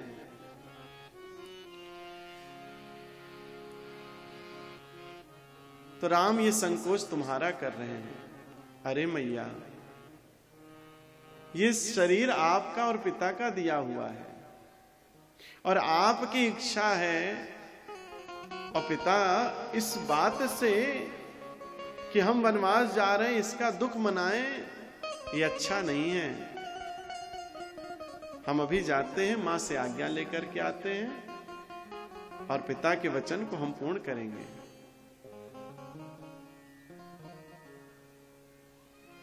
मुनिगण मिलन विशेष बन, सबहि भांति हित मोह, तेहि मां पितु आयस बहुरी, सम्मत जननी तो। हमारे ऊपर तो बड़ी कृपा है आपकी कि पिता की इच्छा है, आप का आशीर्वाद है, आप चाह रही हैं, सो हम वो कार्य करने के लिए हम इस योग्य हैं, ये हम पर बड़ी कृपा है। भरत प्राण प्रिय पावहि राजू, विधि सब विधि मोहि सन्मुख आजू, जो न जाऊं बन ऐसे काजा, प्रथम घनीय मोहि मूढ़ समाजा। हमने जीवन भर अगर अपने भरत को अपने प्राण जैसा प्रेम किया है, तो आज तो भरत के लिए मुझे कुछ करने का अवसर मिला है।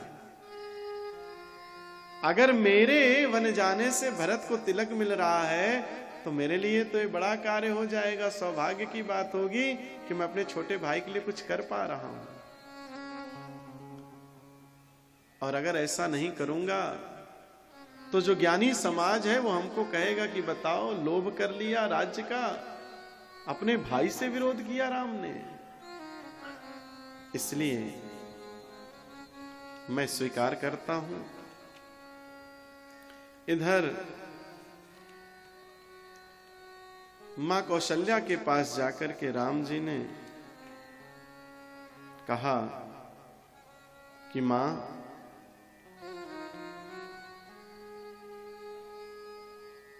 आपके चरणों में बारंबार प्रणाम। मैया ने राम को देखा तो आनंदित हो गई, हर्षित हो गई और कहा, दीन आशीष लायुर लीन है, भूषण बसन निछावर कीन है, बार बार मुख चुंबती माता, नयन नेह जल पुलकित गाता, सादर सुंदर बदन निहारी, बोली मधुर बचन महतारी, कहूँ तात जननी बलिहारी, कबहु लगन मुद मंगल का। राम को देखा, पूरे शरीर का राम को स्पर्श किया है, हृदय से लगाया है, गोद में बैठाला है और कहा, राम, न्योछावर उतारी है राम जी की कि मेरी नजर न लग जाए राम पर। और पूछा, राम, कब वो समय आ रहा है जब तुम राज तिलक करवा करके और राजगद्दी पर बैठोगे? ओहो। राम जी ने कहा, धर्म धुरीन धर्म गति जानी, कहो मात सन अति मृदु बानी, धर्म धुरीन धर्म गति जानी, कहो मातो सन अति मृदु बानी, पिता दीन मोहि कानन राजू, जहाँ सब भांति मोरे आजो, पिता दीन मोहि कानन राजो, जहाँ सब भांति मोर बड़ायो, दीन। बरस चारि दिस विपिन बसी, कर पितु बचन प्रमाण, आए पाए पुनि देखी हूँ, मन जन कर सिमला। मां, हाँ राम, पिताजी ने मुझे वनराज दिया है, मुझे वन का राजा बना दिया है। वन का राजा समझे नहीं राम हम। 14 वर्ष के लिए पिताजी ने हमको वनवास दिया है। जैसे ही कौशल्या मां ने सुना, स्तब्ध रह गई। कही, राम, सत्य बोल रहे हो तुम? बोले हाँ मैया। अच्छा, पिता की आज्ञा है? बोले मैया पिता की आज्ञा है लेकिन मां की सहमति से है। अच्छा अच्छा। जो केवल पितुआय सुताता तो जनि जाहु जाने बड़ी माता।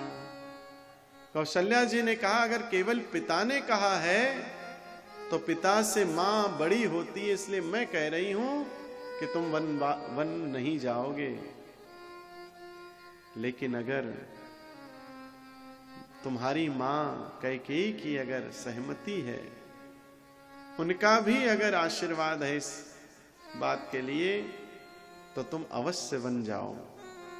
जो पितु मातु कहो बन जाना तो कानन सत अवध समाना। तो इसलिए तुम्हारे लिए तो वन अयोध्या के समान ही नहीं 100 अयोध्या के समान है, इसलिए तुम्हें जाना चाहिए। फिर पितु बन देव मातु बन देवी, पितु बन देव मातु बन देवी। खग मृग चरण सरोरुह सेवी, चर मृग चरण सरोरुह सेवी। बड़ भागी बन अवध अभागा, बन भागी बनो अवध अभागे। बड़ भागी बन अवध अभागी। बड़ भागी बनो अवध अभागे। जो रघुवंश तिलक तुम त्यागी, जो रघुवंश तिलक तुम त्यागी, जो रघुवंश तिलक तुम त्यागी। जाओ राम, आज से वनदेव तुम्हारे पिता हैं, वन देवी तुम्हारी माता हैं, और तुम्हारी सेवा के लिए पशु पक्षी और वहां के रहने वाले सारे जीव तुम्हारे सेवक अनुचर हैं। इसलिए जाओ, तुम्हारा तो बड़ा भाग्य है, और बड़ा भाग्य है वन का, जो तुम्हें वनवास मिला है। अब वन में आनंद होगा, सुख होगा, और अभागा है ये अवध, जहां से राम तिलक छोड़ करके और वनराज के राजा बनने जा रहे हैं। ये अवध का अभागापन है, ये किसी और का अभागापन नहीं है। इसलिए जाओ, मेरी भी आज्ञा है। इसी बीच में सीता जी को सूचना मिली। सीता जी ने कहा संक्षिप्त में चलते हैं। मां सीता भी चाहती हैं कि हम राम जी के साथ जाएं, लेकिन मुख से नहीं कह पा रही हैं। चलन चाहत बन जीवन नाथो, कही सुकृति सन होई साथो। की तनु प्राण की केवल प्राण विधि कर तब कछु जाए न जान। सीता जी ने मन में विचार कर लिया कि राम जी के साथ तो जाना है, लेकिन ये देखना है कि राम जी के साथ मेरे प्राण और शरीर दोनों जाएंगे या केवल प्राण जाएगा। क्यों? क्योंकि अगर राम जी ने कह दिया हम तुमको नहीं ले जाएंगे तो मैं तो मर ही जाऊंगी। इसलिए मैं जाऊंगी तो वन साथ में। अब ये देखना है कि ईश्वर की क्या इच्छा है, तन में प्राण रहेंगे या बिना तन के प्राण जाएंगे। पहुंची हैं, कौशल्या जी के पास जाकर के खड़ी हो गई हैं। एक शब्द अभी जानकी जी ने कुछ कहा नहीं है, बस शांत होकर खड़ी हो गई हैं। पैर से धरती को कुदेर रही हैं कौशल्या जी ने सीता जी को देखा और कहा, राम, सीता कुछ कहना चाहती है। राम जी ने कहा, बात तो सब जानते हैं, भगवान है। सीता जी को कहा कि अगर अपना और मेरा भला चाहती हो तो तुम अयोध्या में रहो, मैं वन चला जाऊंगा तो मेरी मां को तुम्हारी आवश्यकता होगी। मेरे ना रहने पर तुम्हारी मां मेरी मां तुम मेरे लिए स्मरण करेगी तो तुम उसे मेरी बचपन के लीलाओं को स्मरण कराओगी तो उसका दुख कम हो जाएगा। इसलिए राम, हम यही चाहते हैं कि सीता तुम यहीं रहो। मेरी आज्ञा यही है कि तुम मेरे माता पिता की सेवा करो। आपन मोर नीक जो चाहूं, बचनु हमारे मान गृह रहूं। आयस मोर सासु सेवकाई, सब विधि भामिनी भवन भलाई। एहि ते अधिक धर्म नहीं दूजा, सादर सास ससुर पद पूजा। जब जब मातु करई सुधि मोरी, होई है प्रेम विकल मति भोरी। तो इसलिए सीता, हम तो यही चाहते हैं कि तुम मेरी माँ की सेवा में रहो। जब इनको मेरा स्मरण होगा तो कम से कम तुम इनकी सेवा करके मेरे प्रति जो इनका मन होगा उसको भटकाओगी और इनको अपने सेवा से प्रसन्न करके रखोगी, नहीं तो ये रह नहीं पाएंगे।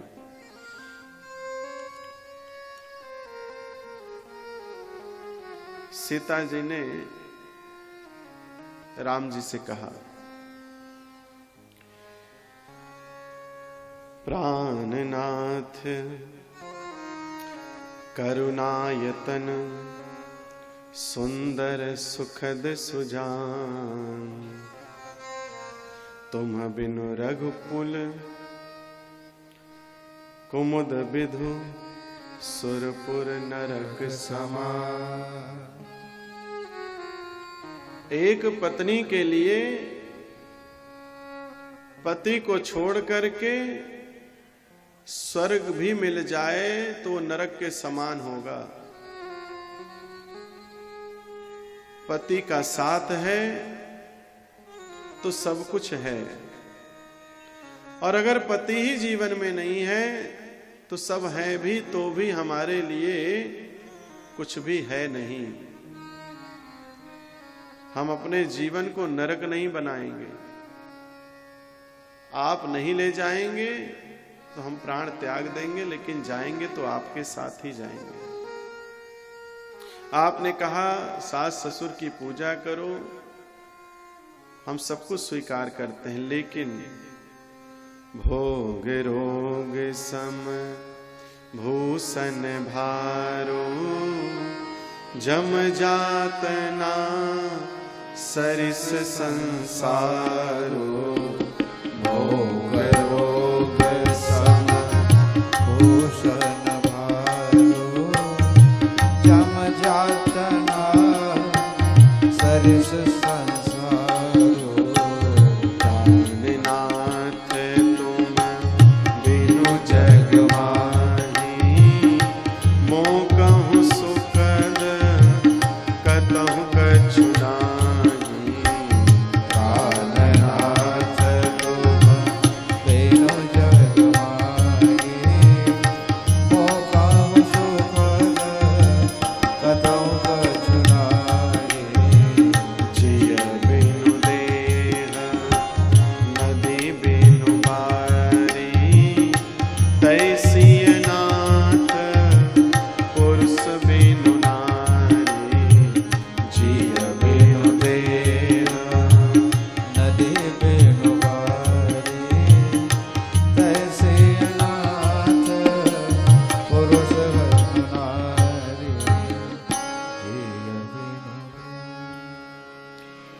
बिना पति के भोग ये रोग के समान है। आप कहते हैं कि अयोध्या में रह करके सास ससुर की सेवा करो, तुम बन जाओगी तो बड़े कष्ट सहने पड़ेंगे, लेकिन हमको लगता है कि अगर हम अयोध्या में रहेंगे तो हम कष्ट पाएंगे, इसलिए हम आपके साथ चलना चाहते हैं। आपके बिना हे प्राणनाथ इस संसार में कुछ भी हमें सुख नहीं दे सकता है। इतना ही नहीं, जैसे बिना प्राण के ये शरीर, बिना नदी में जल हुए नदी का कोई लाभ नहीं है, ऐसे ही बिना आपके अब हमारे जीवन का कोई अर्थ नहीं है। इसलिए अगर वन में बहुत सारे दुख भी हैं, फिर भी हमको वो स्वीकार है, क्योंकि आपका साथ है। कई लोग ऐसे होते हैं कि कहते हैं हमें तुम्हारा साथ नहीं चाहिए, बाकी सब कुछ चाहिए। ये वही लोग हैं जब छुड़ाव बिछड़ाव करने के लिए जाते हैं तो संपत्ति को ही सब कुछ समझ करके मांग करते हैं कि हमको ये संपत्ति दो तो हम तुमसे अलग होंगे। संपत्ति का सुख कोई सुख नहीं होता है पत्नी के लिए। पति का ही सुख सब कुछ, सारे सुखों को प्रदान करने वाला सुख होता है। इसलिए कभी भी जीवन में पति को त्याग कर संपत्ति को स्वीकार करने का व्यवहार नहीं करना चाहिए। संपत्ति छूटती है तो छूट जाए, लेकिन कभी जीवन से पति नहीं छूटना चाहिए। इसलिए इन्होंने कहा कि अब हम बिना प्राण के ही रह जाएंगे और ये प्राण आपके साथ जाएंगे। जब राम जी ने दशा देखी सीता की तो समझ गए कि अपने प्राण को त्याग देंगी, इसलिए कहा कि ठीक है। कहो कृपाल भानुकुल नाथा, परिहरि सोच चलहु बन साथा। ओहो, जैसे राम जी ने कहा कि दुख अपना दूर करो, चलो चलो बन हमारे साथ चलो। हो जानकी जी प्रसन्न हो गई। जय हो पति देवता की। बोलो सियापति रामचंद्र भगवान की। अब जानकी जी कौशल्या जी के चरणों में गिरी हैं, प्रणाम किया है कि माँ आपको हम सुख नहीं दे पा रहे, हमारा दुर्भाग्य है। हमें तो आपके सेवा में रहना चाहिए थे, लेकिन क्या करूं, विधाता ने हमारे विपरीत ये व्यवहार कर दिया। आपकी भी सेवा करते, पति की भी सेवा करते, लेकिन हमें वनवास अपने पति के साथ जाना है, इसलिए आपसे क्षमा मांगते हैं कि हम आपकी सेवा नहीं कर पा रहे हैं। माँ कौशल्या ने राम और सीता जी को आशीर्वाद दिया है। अब आ गए लक्ष्मण जी महाराज। उनको भी सूचना हो गई कि भैया वनवास जा रहे हैं, आप भी पीछे लग गए कि हम भी आपके साथ चलेंगे। लक्ष्मण जी की दशा देख करके राम जी ने कहा, देखो लखन, भरत भी नहीं है यहाँ, शत्रुघ्न भी नहीं है, और हम जा रहे हैं वन, और ऐसे में अपने राज्य पर कोई आक्रमण कर देगा तो कैसे राज्य को बचाओगे? पिता की स्थिति देख रहे हो, इसलिए मेरा कहा मानो तो तुम यहीं रुक जाओ, हमारे साथ चलने की आवश्यकता नहीं है, तुम मेरी ही सेवा समझकर अयोध्या की सेवा करो। लखनलाल जी का तो जैसे प्राण ही निकल जाएगा। हमारे लिए तो आप ही सर्वस्व हैं। मोरे सबई एक तुम स्वामी, दीन बंधुर अंतर्जामी। मोरे सबई एक तुम स्वामी, दीन बंधुर अंतर्जामी। धर्म नीत देसीयता ही कीरति भूति सुगति मन। मोरे सब एक तुम। लक्ष्मण जी ने कहा कि मेरे लिए तो आप ही एक स्वामी हैं, आपके ही हम दास हैं।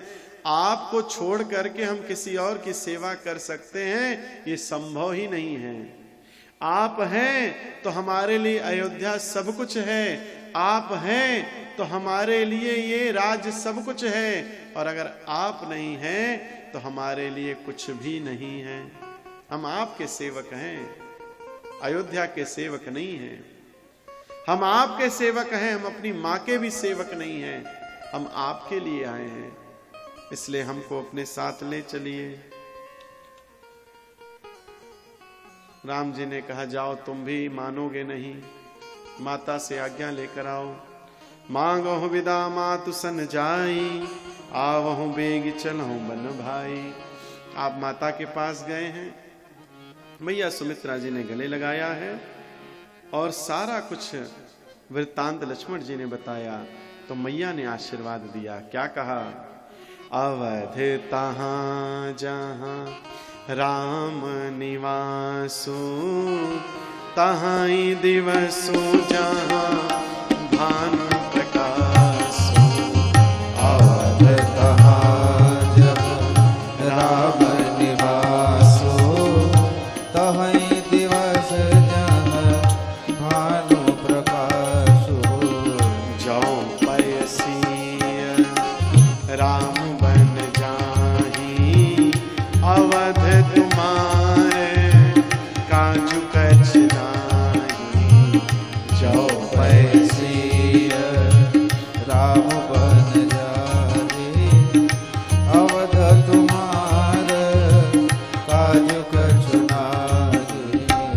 पुत्रवती जुगती जग सोई, रघुपति भगत जासु सुत होई। पुत्रवती जुगती जग सोई, रघुपति भगत जासु सुत होई। तुम्हारे ही भाग राम बन जाहि, दूसर हेतु तात कछु नाही। तुम्हारे भाग राम बन जाहि, दोसर हेतु तात कछु नाही। तुम्हारे भाग। सुमित्रा जी को जैसे ही ज्ञात हुआ कि राम बन जा रहे हैं और तुमको जाना है साथ में, तो प्रसन्न हो गई और कहीं जहां राम है वहीं अयोध्या है। तुम्हारे लिए तो राम ही सर्वस्व हैं, जहां राम तहां अवध है, जहां राम है वहीं अयोध्या है। इसलिए जाओ, मेरा आशीर्वाद है। अरे तुम्हारे भाग्य से ही तो राम बन जा रहे हैं, हमारे भाग्य से भैया बन जा रहे हैं। अरे हमारे भाग्य से बन कैसे जा रहे हैं? बोले, सुमित्रा जी ने कहा, लखन तुम्हारे भाग्य से इसलिए क्योंकि अयोध्या में तुम रहते राम जी के साथ तो सेवा का बंटवारा हो जाता। कुछ सेवा उनके सेवक करते, मंत्री करते, संतरी करते, भरत करते, शत्रुघ्न करते, हम माताएं करती। लेकिन अब तो सिर्फ तुमको ही सेवा मिलेगी और किसी को सेवा नहीं मिलेगी। इसलिए तुम्हारे कारण, तुम्हारे लिए ही राम बन जा रहे हैं। और पुत्रवती जुबती जग सोई, रघुपति भगत जास सुत होई। जो राम जी का भक्त है, ऐसा पुत्र ही पुत्रवती के लिए शुभ कारक है। ऐसी माताओं के पुत्र जो राम जी के भक्त हैं, सेवक हैं, वही माता जननी धन्य है जिसने राम का भक्त बना रखा है अपने पुत्र और पुत्री को। बोलो सियापति रामचंद्र भगवान की। इसलिए जाओ, हमारी आज्ञा है। लक्ष्मण जी आ गए हैं, तीनों ने कहते हैं कि राम बन जाएंगे तो बन जाएंगे, राम बन जाएंगे तो बन जाएंगे। यानी कि राम जब बन जाएंगे तो इस योग्य हो जाएंगे कि समाज को, राष्ट्र को, राज्य को कैसे चलाना चाहिए, कैसे उनकी रक्षा करनी चाहिए, कैसे उनसे प्रेम करना चाहिए। क्योंकि अयोध्या मात्र में रह करके राम बन नहीं सकते, इसलिए इनको बन जाना है और बन जाकर के ही ये बन पाएंगे। बोलो रामचंद्र भगवान की जय हो। प्रातः हुई है। इधर रात्रि में सब लोगों ने तैयारी की कि जहां राम जी जाएंगे वहीं हम सब जाएंगे। सारे अयोध्या वासी तैयारी कर लिए। रथ तैयार हुआ है, सब रथ के पीछे भाग रहे हैं। सुमंत जी को राजा दशरथ ने कहा है कि जाओ इनको ले जाओ। राम मानेंगे नहीं, घुमा टहला करके इनको 2-4 दिन, अभी बालक हैं, सुन लिए कि हम पिताजी के वचन को पूर्ण करना है इसलिए निकल जा रहे हैं। लेकिन 2-4 दिन टहल करके, घूम करके ये मन शांत हो जाएगा इनका भी, तो लेकर के चले आना। बोले अगर राम ना आए तो बोले फिर जानकी को अवश्य ले आना। क्यों? क्योंकि राम को देखने के लिए जानकी को भी अगर मैंने देखा तो ये सोच कर चलूंगा कि राम का वास इसमें है, तो मेरा वो जो मरण है वो रुक जाएगा। जानकी को पा जाऊंगा तो लगेगा कि राम को ही पा गया। और अगर जानकी भी ना मानी तो बोले फिर लखन को ले आना। और तीनों ना माने तो बोले विधाता ऐसा तो नहीं करेगा हमारे साथ, जाओ इनको घुमाकर ले आना। महाराज चल दिए हैं। सारे अयोध्या वासी पीछा किए भगवान के उस रथ का। सुमंत जी ने थोड़ी देर के लिए रथ को रोक दिया। थोड़ी दूर जाकर जब सब थक गए, थोड़ा विश्राम करने लगे हैं, तो राम जी ने इशारा किया है रथ को इधर उधर घुमा करके एक ही जगह पर, और फिर रथ को ऐसा निकाल कर ले गए सुमंत जी। सुबह जैसे ही प्रात हुई, उठे देखे तो रथ के पहिए के निशान, लीक उसकी दिख ही नहीं रही थी कि आखिर रथ गया कहां। इधर भगवान निषाद राज जी के पास श्रृंगवेरपुर पधारते हैं और सीता सचिव सहित 2 भाई श्रृंगवेरपुर पहुँचे जाए। सीता सचिव सहित 2 भाई श्रृंगवेरपुर पहुँचे जाए। उतरे राम देव सर देखी, कीन्ह दंडवत हरसु बिसेखी। उतरे राम देव सर देखी, कीन्ह दंडवत हरसु बिसेखी। श्रृंगवेरपुर गंगा जी के किनारे आगमन हुआ है राम जी का। रथ से उतरे हैं। राम लक्ष्मण सीता जी ने जाकर गंगा मैया का पूजन किया है और सबने प्रणाम करके स्थान लिया है। एक वृक्ष के नीचे बैठे हैं। सूचना पहुंची निषाद राज जी को। या सुदि गुह निषाद जब पाई, मुदित लिए प्रिय बंधु बुलाई। लिए फल मूल भेंट भरी भारा, मिलन चलो ही हरसु अपारा। फल कंद मूल लेकर के कि राजा जी आए हैं, यह विचार जब श्रवण हुआ है पूरे गांव वासियों को, तो सब ले लेकर के हाथों में बढ़िया बढ़िया सुंदर सुंदर फल इत्यादि और पहुंचे हैं। राम जी के चरणों में सेवा की है। निषाद राज गुह को देख करके राम जी ने गले लगाया है अपना मित्र मान करके।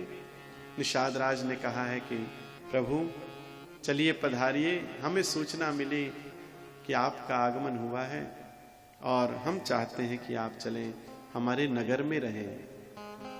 राम जी ने कहा, देखो हमें पिता ने वनवास दिया है, हम किसी नगर में नहीं रह सकते हैं, इसलिए हम यहीं हैं। और आप ये जो अलग अलग वस्तुएं खाद्य पदार्थ लाए, हम इनको नहीं ले सकते। कंद मूल फल हम आपके ले लेते हैं और इसी से संतुष्ट हैं। निषाद राज जी ने सेवा की भगवान की, सब ने कंद मूल फल खाया है। रात्रि हुई है, राम जी के चरणों की सेवा लखनलाल ने की है। अब आकर के लखनलाल एक किनारे विराजमान है, साथ में श्री निषाद राज जी उनके साथ बैठकर वार्ता कर रहे हैं कि कैसी विपदा आ गई आज राम जी के ऊपर। बताओ, कहाँ राजा बनना था और कहाँ राम जी वनवास में आ गए। तो कहने लगे कि विधाता भी गजब के खेल खेलता है। लखनलाल ने कहा, काहू न को सुख दुख कर दाता, निज कित कर्म भोग सब भ्राता। भगवान राम को किसी और ने दुख नहीं दिया है, और राम को कौन दुख दे सकता है? राम तो ब्रह्म है ना। ये तो भगवान की स्वयं की इच्छा थी। नारद के शाप को लेकर के भगवान ने स्वीकार किया था कि मैं ऐसी लीला करूंगा। इस लीला के अंतर्गत भगवान ने स्वरूप धारण किया है, इसलिए उनको ब्रह्म ही मानो। भगवान को ये मत मानो कि उनको कोई दुख सता सकता है। कहते हैं कि भगवान कृपा करने के लिए सब पर इस वन में आए हैं, इसलिए निषाद राज जी आप तो उनके कृपा के पात्र बनिए। और लखनलाल जी को निषाद राज ने कहा कि अब आप भी विश्राम कीजिए। तो लखनलाल ने कहा, नहीं, हमने देख लिया है कि जब भी कोई विश्राम करता हुआ रह जाएगा तो भैया उसको छोड़कर चले जाएंगे। कहीं ऐसा ना हो कि भैया यहाँ तक हमको अपने साथ लाए और जैसे अवधवासियों को छोड़कर चले आए, हमको भी न कहीं छोड़कर चले जाएं। इसलिए राम जी की सेवा में रात्र दिन लग करके 14 वर्ष तक लखनलाल नींद नहीं लिए थे, सोए नहीं। उनको ये भय रहता था कि कहीं भैया हमको छोड़कर के न चले जाएं। बोलो लखनलाल की। और फिर प्रातः हुई है, जटा बनाई है, बट वृक्ष के दुग्ध को लगा करके केश को भगवान ने जो है जटा बना करके बांध दिया है। लखनलाल ने भी जटाओं को बांधा है। यह देख करके सुमंत जी के नेत्रों में अश्रु आ गए कि वनवासी जीवन व्यतीत करने के लिए राम जी ने अपने आप को स्वीकार कर लिया। विचार तो अभी तक यही था कि दशरथ जी ने कहा था इनको वापस लेकर के आना, मुझे लगा बालक हैं, सच कह रहे हैं, थोड़े दिन बाद ये विचार करके वापस चले जाएंगे, लेकिन अब नहीं लगता है कि राम वापस जाएंगे। इधर सुमंत जी से कहा है राम जी ने कि अब आप वापस जाइए और पिताजी को सूचना कीजिएगा कि हम सकुशल हैं। पिताजी को समझाइएगा, हमारे लिए बिल्कुल चिंता नहीं करेंगे। हम सब लोग नित्य निरंतर पिता की सेवा, माँ की सेवा के लिए अग्रसर रहें। यही शिक्षा है इस ग्रंथ से भगवान राम के द्वारा कि हमें माता पिता के द्वारा जो भी प्रसाद मिले वो उसको उनकी आज्ञा, उनका आशीर्वाद मान करके स्वीकार सिरोधार्य कर लेना चाहिए। राम जी ने कहा, सुमंत जी आप वापस जाएं, हम यहीं से अब आगे अपनी यात्रा प्रारंभ करेंगे। भगवान राम ने सुमंत जी को बरबस पठाया है, जबरदस्ती भेजा है। सुमंत जी जाना नहीं चाहते हैं, फिर भी राम जी चाहते इसलिए जाना पड़ा। अब गंगा के किनारे आए हैं, केवट का प्रसंग यहां से प्रारंभ होता है। भगवान का कृपा पात्र है केवट।